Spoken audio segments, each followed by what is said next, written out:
Today, for our first Sunday in November on the Sunday Book Review, we look at books on tackling climate change. This is Tom Fox, and welcome to the Sunday Book Review.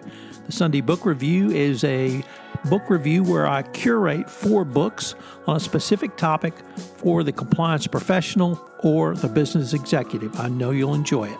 As a compliance professional, if you read more of these books, I know it will help your program.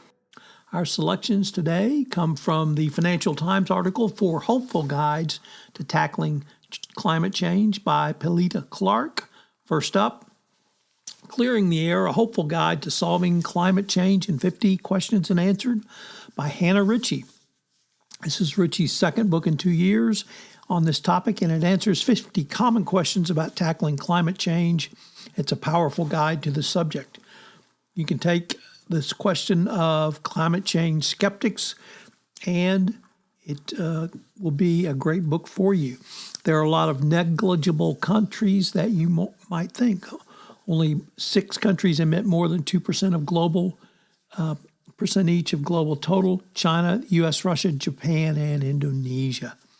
So next up, Rooted in Change, the stories behind the sustainable wine. Arguing that climate change is a luxury some industries cannot afford is interesting in this book. It details what the climate changes, which were a major contributor in the plummeting levels of wine production that last year saw the global total drop to its lowest level since 1961.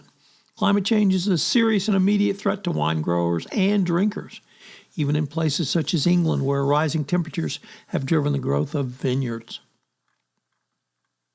Next up, The New Global Possible, Rebuilding Optimism in the Age of Climate Crisis by Annie Dasgupta. Dasgupta is the president of the World Resources Institute, one of the world's largest environmental think tanks, but avoids the common trap of simply listing a set of policy goals and prescriptions. Instead, he makes an admirable effort to show how climate change has been so slow and how it might be sped up in areas that he thinks holds the most promise for exponential change.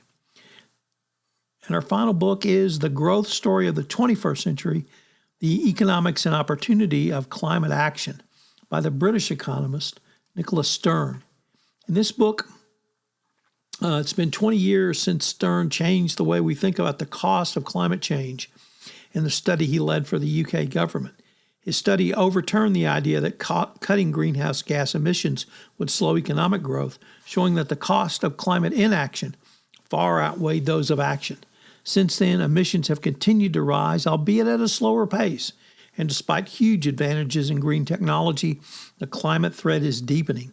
Stern has blunt words for the mainstream economies, which he rightly says have focused too much on carbon pricing and failed to contribute as much as they could to overall climate change going forward. He's convinced of the potential for a much more attractive story of growth and development if a series of drivers of growth can be harnessed, probably with the help of AI.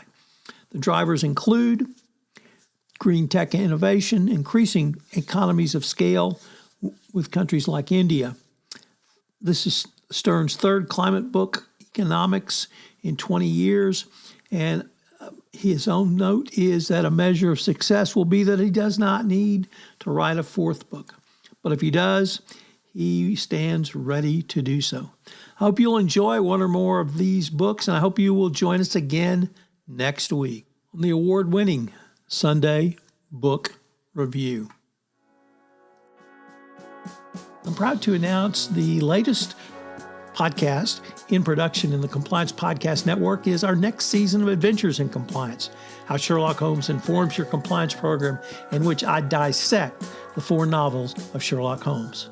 If you want to upgrade your compliance, check out the Compliance Tip of the Day, the Gold Award-winning compliance podcast, which gives you 1 tip with 3 key takeaways of something you can do each day at little or no cost to improve your compliance program. But speaking of books, if you like something new and different, check out the Compliance Kids series on Amazon.com, which explains compliance through the eyes of children. If you have a category of books you'd like explored on the Sunday Book Review, please shoot me an email at tfox@tfoxlaw.com.